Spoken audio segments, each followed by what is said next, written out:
각 동네 사람들이 예수께로 나와 큰 무리를 이루니 예수께서 비유로 말씀하시되 씨를 뿌리는 자가 그 씨를 뿌리러 나가서 뿌릴새 더러는 길가에 떨어짐에 밝히는 공중의 새들이 먹어버렸고 더러는 바위 위에 떨어짐에 싹이 났다가 습기가 없으므로 말랐고 더러는 흙 속에 떨어짐에 가시가 함께 자라서 기운을 막았고 더러는 좋은 땅에 떨어짐에 나아서 백배의 결실을 하였느니라. 이 말씀을 하시고 외치시되 들을 귀 있는 자들은 들을지어다. 제자들이 이 비유의 뜻을 물으니 이르시되 하나님의 나라의 비밀을 아는 것이 너희에겐 허락되었으나 다른 사람에게는 비유로 하나니 이는 그들로 보아도 보지 못하고 들어도 깨닫지 못하게 하려 함이라. 이 비유는 이러하니라. 씨는 하나님의 말씀이요 길가에 있다는 것은 말씀을 들은 자니 이에 마귀가 가서 그들이 믿어 구원을 얻지 못하게 하려고 말씀을 그 마음에서 빼앗는 것이요.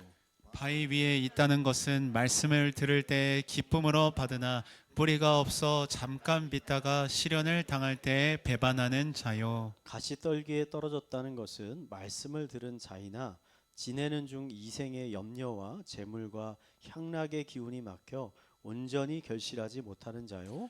좋은 땅에 있다는 것은 착하고 좋은 마음으로 말씀을 듣고 지키어 내로 결실하는 자니라. 아멘. 아멘. 제가 신대원을 막 졸업하고 사역했던 교회에서 있었던 일입니다. 그 교회는 딱 저희 교회처럼 상가 건물 5층에 있었어요. 근데 건물은 좀 큰 상가였습니다. 엘리베이터를 타고 딱 내리면 오른쪽에 큰 창문이 있고 그 창문 밖으로 많은 난간이 좀 있었습니다. 그때 함께 사역하시던 이 여자 전도사님들이 유기농으로 우리가 좀 채소를 키워서 먹자 하시면서 그 난간에다가 화분을 몇 개 갖다 놓고 거기다가 이제 고추나무를 심었습니다. 그때 저희 부모님이 주택에 지금도 사시는데 옥상에 텃밭을 만드셔서 채소를 키우셨거든요. 그 중에 고추나무가 그렇게 잘 될 수가 없습니다. 그래서 제가 부모님 갈 때마다 그 고추나무 고추를 맛있게 먹던 기억이 있었습니다. 그래서 저는 그 교회에 심은 나무가 잘 자라기를 기대하면서 오가면서 틈틈이 그 화분을 관찰을 했습니다. 근데 한참 시간이 지났는데 이 나무가 전혀 자라지가 않는 거예요. 화분에서 별 반응이 없어요. 나중에는 이 나무들이 다 모두 말라서 죽게 됐습니다. 반면에 그의 부모님의 그 텃밭에 심겨진 고추나무는 뭐 무럭무럭 자라서 수많은 이제 열매가 주렁주렁 열매게 됐어요. 도대체 뭐가 문제일까? 어떤 차이점이 있는 것일까? 분명히 똑같은 고추나무를 심었는데 이게 사람을 가리는 것인가? 그렇지 않죠. 여러분 사실은 너무나 간단합니다. 저희 부모님네 텃밭은 넓고 옥상이라서 햇빛도 잘 들고 비가 오면 비도 잘 받고 충분한 물을 얻을 수 있는 거예요. 그래서 나무가 잘 자란 거죠. 근데 이제 이 교회의 난간에 있는 곳은 조그만한 화분에 심겼을 뿐만 아니라 그 난간에 햇빛이 잘 들어오지 않는 곳입니다. 그 빗물도 잘 안 들어와요. 그러다 보니까 사실 그곳이 처음부터 고추나무를 키우기에 적당한 장소가 아니었다라는 거예요. 일상에서 일어난 소소한 일이지만요. 여러분 우리는 이러한 일들을 통해서 이 성경의 중요한 진리들을 발견할 수 있는 것입니다. 고추나무 사건을 통해 제가 발견한 진리는요. 여러분 씨를 뿌린다고 해서 그 씨가 다 열매를 맺는 것이 아니라 좋은 땅에 뿌려진 씨가 열매를 맺게 된다는 거예요. 예수님은 오늘 말씀에 있는 이 씨 뿌리는 농부의 비유를 통해서 이 진리를 제자들에게 다시 한번 말씀해 주시는 거죠. 여러분 기독교인이 된다고 해서 모든 사람이 열매 맺는 삶을 사는 게 아닙니다. 절대 아닙니다. 열매를 맺는 사람이 있고 반대로 열매를 한 개도 맺지 못하는 사람이 있다는 것입니다. 여러분들은 어떻습니까? 열매 맺는 삶을 살고 계십니까? 저는 오늘 말씀을 통해 이 열매 맺는 삶을 살기 위해서 필요한 것이 무엇인가 여러분들과 함께 나누려고 합니다. 이 시간 함께하고 계시는 모든 성도님들이 한 분도 빠짐없이 풍성한 열매를 맺는 삶을 사시기를 간절히 축원드립니다. 옆에 분들에게 이렇게 건면합시다. 풍성한 열매를 맺읍시다. 예수님이 제자들과 갈릴리 지역에서 이 전도 여행을 하고 계실 때 예수님이 갈릴리 호수를 지나가신다는 소문을 듣고 호수 근처에 있는 마을에 사는 사람들이 엄청나게 몰려들었습니다. 그리고 예수님의 가르침을 이제 듣기 시작했습니다. 예수님은 몰려든 무리들에게 여러 가지 이야기를 해주셨는데 그 중에 하나가 오늘 이 씨 뿌리는 농부의 이야기였습니다. 예수님은 당시 일반적인 팔레스타인 지역에 이 농사 짓는 모습을 묘사하시면서 이야기를 시작합니다. 팔레스타인 지역은요, 언제 이제 씨를 뿌리면 10월, 11월에 씨를 뿌리기 시작합니다. 그때가 새해의 첫 시작이에요.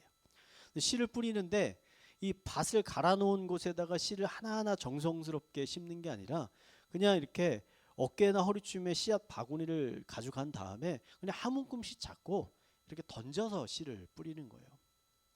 그러다 보니까 씨앗이 밭 안에만 떨어지는 것이 아니라 길가에도 떨어지고 바위에도 떨어지고 가시덤불에도 떨어졌습니다. 좋지 않은 땅에 떨어진 씨앗은 결국은 열매를 맺지 못하고 반면에 좋은 땅에 떨어진 씨앗은 풍성한 열매를 맺게 되었다. 이런 이야기예요. 이야기를 마치신 예수님이요, 군중들을 향해서 이렇게 말씀하십니다. 들을 귀 있는 자는 들을지어다. 그러고 딱 마치는 거예요. 이야기가 끝나니까 군중과 제자들은 어리둥절합니다. 왜냐하면 아니 예수님이 지금 뭔가 신학적인 가르침, 하나님에 대한 뭔가를 가르쳐 주실 줄 알았는데 갑자기 그냥 자신들이 너무나 잘 아는 농사 이야기를 하고 끝마치는 거예요. 도대체 이 농사와 우리의 구원과 우리의 믿음과 신앙생활이 무슨 상관이 있기에 이런 이야기를 하시는 건가? 궁금해하고 있는 제자들에게 예수님의 이 비유의 진정한 의미에 대해서 하나하나 자세히 말씀해 주십니다. 씨 뿌리는 농부의 비유에서 이 농부는 누구냐? 예수님이라는 거예요. 예수님. 농부가 씨를 뿌리고 있다는 것은 지금 예수님이 하나님의 말씀을 전하고 있다라는 의미입니다. 근데 농부가 똑같이 씨를 뿌렸지만 떨어진 땅에 따라서 전혀 결과가 다르게 나타나는 거잖아요. 이것은 지금 수많은 사람들이 예수님의 가르침과 말씀을 듣고 있지만 듣는 사람의 마음의 상태에 따라서 어떤 사람은 열매를 맺기도 하고 어떤 사람은 전혀 열매를 맺지 못하게 될 것이다 라고 예수님이 지금 사실 경고하고 있는 거예요. 저는 예수님의 이 말씀을 우리가 조금 더 잘 이해하기 위해서 우리가 먼저 정확히 알아야 될 것이 있다라고 생각하는데 그게 뭐냐면 지금 예수님이 말씀하시는 열매라는 것이 정확히 무엇을 의미하는가? 무엇을?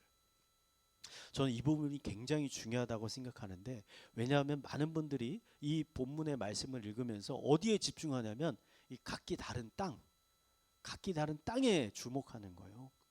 근데 최종적으로 예수님이 말씀하시는 그 열매가 무엇인지는 잘 모르면서 땅에 집중을 하는 거예요. 많은 분들이 이 풍성한 열매를 맺는다는 걸 어떻게 이해하냐면 돈을 많이 벌거나 자신이 계획하고 있는 일들이 자신의 뜻대로 잘 이루어지는 것이다. 이게 열매를 맺는 것이라고 오해를 합니다. 여러분 절대 그렇지 않습니다. 만약에 열매를 맺는다는 것이 단순히 나의 삶이 형통해지고 내 계획이 이루어지는 것이라고 정의한다면 여러분 꼭 기독교 안에만 이런 열매가 있는 거 아니에요. 다른 종교에도 얼마든지 이런 열매가 있고 심지어 종교가 없는 사람들의 삶에도 얼마든지 이런 풍성한 열매가 있습니다. 절대 예수님이 이런 의도로 얘기하시는 게 아니에요. 그렇다면 예수님이 지금 말씀하시는 열매는 무엇이냐? 오늘 말씀에서 열매는 하나님이 주신 말씀이 성취되는 것을 의미하는 거예요. 왜냐하면 지금 예수님이 씨가 뭐라 그랬죠? 하나님의 말씀이라 그랬잖아요. 그러면 말씀이 이 씨가 말씀이라면 여러분 열매는 뭐겠습니까? 그 말씀이 성취되는 거죠. 성취되는 거. 마태복음 6장 33절을 한번 예를 들어보겠습니다. 우리 한번 읽어볼까요? 읽겠습니다. 시작. 그런즉 너희는 먼저 그의 나라와 그의 의를 구하라. 그리하면 이 모든 것을 너희에게 더하시리라. 아멘. 여러분 이 하나님의 말씀이잖아요. 이 일종의 약속입니다. 너희가 먼저 하나님의 나라와 의를 구하는 삶을 살면 하나님께서 그 사람에게 필요한 모든 것을 공급해 주시겠다고 약속을 해 주셨잖아요. 지금 여러분 열매가 맺힌다라는 것은 무슨 의미냐면 이 약속의 말씀을 들은 사람이 그 말씀을 믿어요. 믿고 그 믿음대로 그 말씀에 따라 열심히 순종하며 살아갔을 때 하나님이 그 결과 그 사람에게 필요한 모든 것을 공급해 주시는 것을 그 사람이 경험할 때, 깨달았을 때, 그 은혜를 누리게 될 때 그게 바로 그 사람이 열매를 맺게 됐다는 거예요. 말씀이 성취됐다는 거예요. 씨 뿌리는 농부의 비유는요, 이런 열매 맺음이 말씀을 듣는 모든 사람들에게 일어나는 것이 아니라 오직 좋은 마음밭을 가지고 있는 소수의 사람들에게서만 일어난다는 사실을 가르쳐 주고 있다는 것이죠. 그렇다면 말씀의 열매를 맺을 수 있는 좋은 밭은 어떤 밭인가? 예수님은 총 4가지 지금 밭을 말씀하시는데 앞에 3개는 열매 맺지 못하는 안 좋은 밭입니다. 그리고 마지막 1개만 풍성한 열매를 맺을 수 있는 좋은 밭이었어요. 우선 열매 맺지 못하는 3가지 안 좋은 밭 살펴보겠습니다. 첫 번째 밭은 길가에 떨어진 길가. 씨가 길가에 떨어지니까 지나가는 사람들에게 밟혀요. 그럼 못 쓰게 되죠. 그리고 새들이 와서 재빨리 먹어버렸습니다. 예수님은 이걸 뭐라고 말씀하시냐면 마귀가 와서 그 말씀을 빼앗아갔다 라고 이야기해요. 여러분, 이 비유의 의미는 뭐냐, 말씀이 그 듣는 사람의 마음속에 전혀 들어가지 않았다는 거예요. 전혀. 제가 설교를 예를 들어볼게요. 제가 지금 설교하고 있지 않습니까? 말씀을 선포하고 있잖아요. 근데 이 말씀을 여러분 전혀 듣지 않는 거예요. 지금 제가 말하고 있는데 설교 끝나고 나서 그 사람에게 오늘 말씀 뭐 들었어? 오늘 말씀의 중요한 내용이 뭐야? 라고 물어보면 전혀 대답을 못해요. 전혀. 왜? 말씀의 마음과 귀를 전혀 기울이지 않고 있기 때문에 생각이 딴 데가 있어요. 우리들이 이걸 보고 뭐라 그래요? 한 귀로 들었다가 한 귀로 흘러나간다, 이런 식의 표현을 하잖아요. 말씀이 마음속에 심겨지는 게 아니라 바람처럼 왔다가 그냥 사라져 버리는 거예요. 여러분, 이런 분들은요, 아무리 오랫동안 교회를 다녀도 매주 예배를 빠지지 않고 참석해도 전혀 열매를 맺을 수가 없습니다. 왜? 처음부터 씨앗이 심겨지지 않았는데 거기에 어떻게 나무가 자라고 열매가 맺히겠습니까? 불가능한 일이라는 거죠. 혹시 이런 상황 가운데 계신 분, 나는 근래에 말씀을 듣는데 그 말씀을 전혀 무슨 이야기인지도 모르겠고 예배 끝나고 나서 물어보면 하나도 기억이 안 난다. 여러분, 위험한 겁니다. 왜 위험해요? 예수님이 말씀하시죠. 이게 그냥 일어나는 게 아니라 사탄이 와서 그 사람 속에 마음에 심겨진 말씀을 재빨리 가져가는 거예요. 지금 사단의 공격 가운데 있다는 거예요. 내가 지금 사단한테 맨날 의도맞고 있는데 맞는 사람이 자기가 맞고 있는 것도 지금 모르고 있다는 거예요. 이런 상황 가운데 계신 분이 있다면요, 여러분 최소한 지금 일주일에 한 번 우리 주일날 예배 드리잖아요. 이 주일날 선포되어지는 말씀만은 내가 붙잡겠다. 내가 평일까지는 모르겠지만 일주일에 한 번, 이 시간, 한 시간 이때 말씀은 내가 붙잡겠다라고 결단하시기 바랍니다. 그리고 말씀에 집중하시기 바랍니다. 예수님이 가장 기뻐하시는 게 무엇이냐? 하나님의 말씀이 우리의 마음속에 심겨지는 거예요. 여러분, 성경을 보면 예수님의 말씀 정말 사랑했던 여인 나오잖아요. 마리아. 예수님은 말씀 듣는 것을 최고의 우선순위로 삼았던 마리아를 향해서 뭐라고 말씀하시냐? 마리아가 좋은 것을 선택하였으니 결코 빼앗기지 않을 것이다.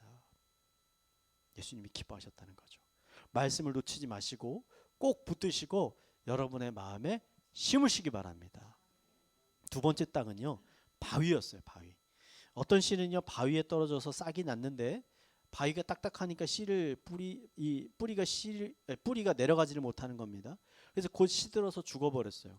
예수님은 이런 사람들은 말씀을 들었지만 씨가 심겨지기는 했지만 뿌리가 없어 환난과 시련이 오면 그 믿음을 저버리는 자들이라고 말씀했습니다. 여러분, 주변에도 이런 분들 계시지 않습니까? 예수님을 영접하고 신앙생활을 딱 시작했을 때 기쁨과 행복으로 가득 차 있어요. 그런데 조금 시간이 지나고 보니까 갑자기 영적인 침체에 빠지는 분들이 있어요. 무슨 일이냐고 물어보면 이렇게 얘기해. 요새 기도를 해도 기도 응답도 없고 집안에 이런저런 안 좋은 일도 생겨서 마음이 힘들다는 거예요. 교회에 나와서 신앙생활을 하면 삶이 행복해질 줄 알았는데 아무런 근심 염려 걱정이 없을 줄 알았는데 오히려 신앙생활을 하니까 전보다 더 힘들어지는 일들이 생긴다는 거죠. 신앙생활에 회의적인 마음이 든다는 거예요. 여러분, 이런 분들의 문제는 뭡니까? 신앙생활에 대한 바른 지식이 없다는 거예요. 예수님은 제자들에게 뭐라고 하십니까? 앞으로 아무런 문제가 없을 것이다 라고 말씀하지 않으셨어요.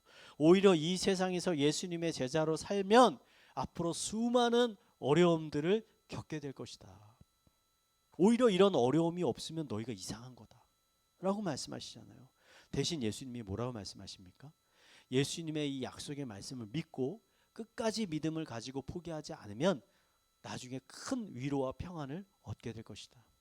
천국에서 큰 보상이 있을 것이다 라고 약속해 주실 거죠. 여러분, 이 말씀을 믿으십니까?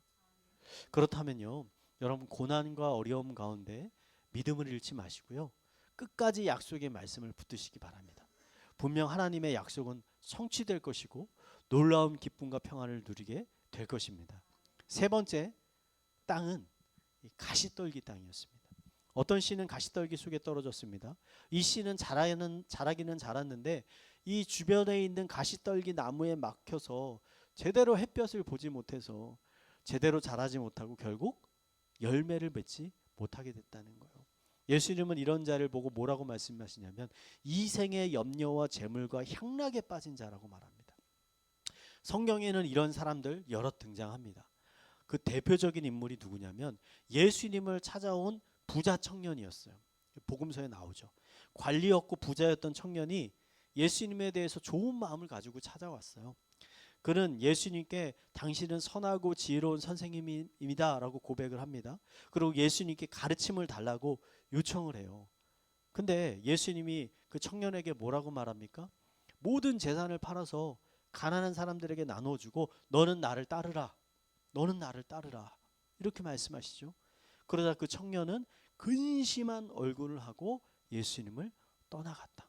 예수님이 날 따라오라 그랬는데 근데 오히려 떠나갔다는 거예요. 그는 예수님을 존경하고 사랑했지만 동시에 그가 가지고 있는 재물 또한 사랑했다는 거예요. 둘 사이에서 저울질하다가 결국 그 청년이 뭘 선택합니까? 재물을 선택했다는 거예요.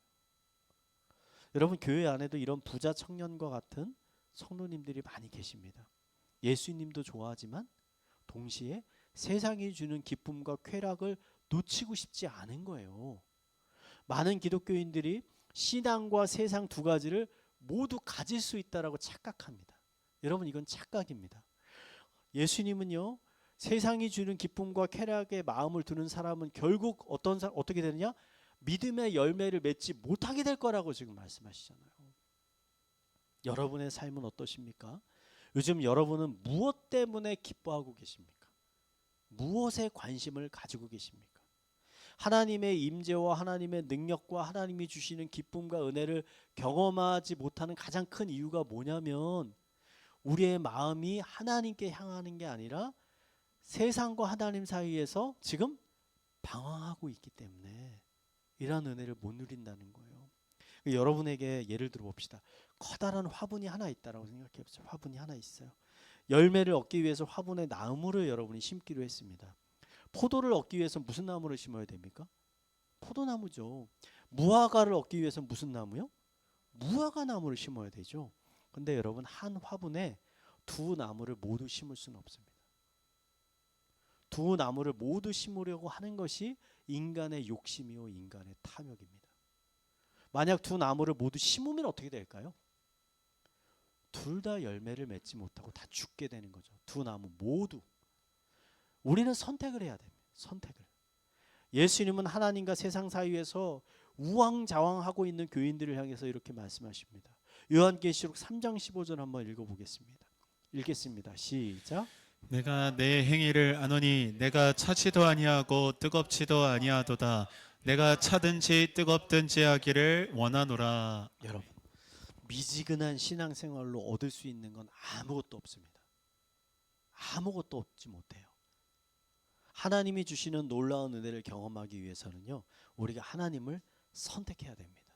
하나님의 말씀을 믿음으로 붙잡아야 됩니다. 우리 옆에 분들에게 권면합시다. 하나님을 선택합시다. 자, 이제 가장 중요한 마지막으로, 그러면 좋은 땅에 뿌려지시는 50배, 100배 풍성한 열매를 맺게 됐다는 겁니다. 예수님은 그런 사람들의 마음을 어떻게 표현하시냐? 우리 8장 15절 한번 읽겠습니다. 시작. 있다는 것은 착하고 좋은 마음으로 말씀을 듣고 지키어 인내로 결실하는 자니라. 자, 아멘. 예수님은 이 비유에서요, 열매 맺는 사람들의 특징을 세 가지 말씀하시는 거예요. 세 가지. 첫 번째는 뭐냐면 착하고 좋은 마음으로 말씀을 듣는, 두 번째 들은 말씀을 지키고, 세 번째 끝까지 인내하는 사람. 이 세 가지입니다. 여러분, 씨앗이 열매를 맺으려면 좋은 땅도 필요하고 적당한 물도 필요하고 적당한 햇빛이 필요하듯이 하나님의 말씀이 우리의 삶에 열매를 맺으려면 이 세 가지가 필요하다는 거예요. 첫 번째는 우리가 말씀을 들을 때요, 어떻게 들어야 되냐면, 여러분 잘 들으세요. 착하고 좋은 마음으로 들어야 됩니다. 착하고 좋은 마음. 여러분, 착하고 좋은 마음이 무엇입니까? 열린 마음으로 들어야 된다는 거예요. 말씀을 판단하거나 비판하는 마음이 아니라 겸손하게 하나님의 말씀을 받아들이라는 거예요. 예수님은 먼저 그의 나라와 의를 구하면 하나님께서 너의 모든 필요를 채워주실 것이라고 말씀하셨는데, 이 말씀을 들으면서 이렇게 생각하는 거죠. 마음속으로는, 아니 요즘같이 경쟁이 심한 세상에 자기 개발과 재테크의 시간을 쓰기에도 모자란데 내가 언제 하나님의 나라와 의를 위해서 헌신할 수 있단 말인가? 그럴 시간이 없다 나한테. 그냥 적당히 신앙생활을 하면서 내 살 길은 내가 열심히 준비해야 되는 거 아닌가라고 마음속으로 생각한다면 어떻게 되겠습니까? 이런 마음으로 말씀을 듣는다면 그 말씀이 마음에 결코 심겨지지 않는다는 것이죠. 하나님이 주시는 놀라운 능력과 은혜를 경험할 수 없게 된다는 것이죠. 둘째, 말씀에 순종해야 됩니다. 여러분, 말씀을 듣는 것으로 끝나는 것이 아니라 그 말씀에 따라 살기를 힘써야 한다는 겁니다. 여러분, 씨는요, 땅에 그냥 뿌려 놓는다고 해서 그냥 자동적으로 잘 자라는 것이 아닙니다. 나무가 잘 자랄 수 있도록 여러분, 농부가 돌봐줘야 되는 거예요. 적당할 때 가지치기도 해야 되고, 병충해가 들면 약도 써야 되고, 주변에 잡초들이 많이 자라면 잡초도 제거해 줘야 되는 거죠. 그래야 나무가 죽지 않고 건강하게 자라서 풍성한 열매를 맺을 수 있는 것 아닙니까? 여러분, 말씀을 듣고 그 말씀에 전혀 순종하지 않는다면 뭐와 같냐면, 제가 생각해 보니까 갓 태어난 갓난 아기에게 아무것도 제공해 주지 않으면서 아기가 혼자 건강하게 자라기를 바라는 것과 똑같은 거예요. 아무것도 해주지 않으면서 알아서 아기가 잘 자라겠지. 여러분, 불가능한 일이라는 것이죠. 말씀에 대한 순종이 없는 사람은 여러분 절대 열매를 맺을 수가 없습니다. 물론 우리가 성경에 있는 모든 말씀들 한 번에 다 순종할 수는 없습니다. 그래서요, 여러분, 한 주에 내가 한 개라도 내가 순종해 보겠다. 이번 주에는 내가 다른 건 몰라도 이 말씀 하나는 내가 순종해 보겠다. 사랑하라고 했으니까 내가 최소한 이번 주 우리 남편, 우리 아내한테 사랑한다라고 내가 한번, 쉽지 않죠? 사랑한다라고 내가 한번 고백해 봐야 되겠다.